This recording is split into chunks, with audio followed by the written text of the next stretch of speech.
Igwe, Igwe, Igwe, meaning metal. Igwe. Eji igwe rụọ ya. Eji igwe rụọ ya.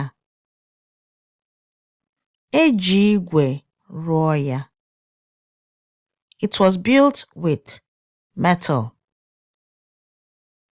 Igwe, Igwe, Igwe, meaning metal. Eji igwe rụọ ya. It was built with metal.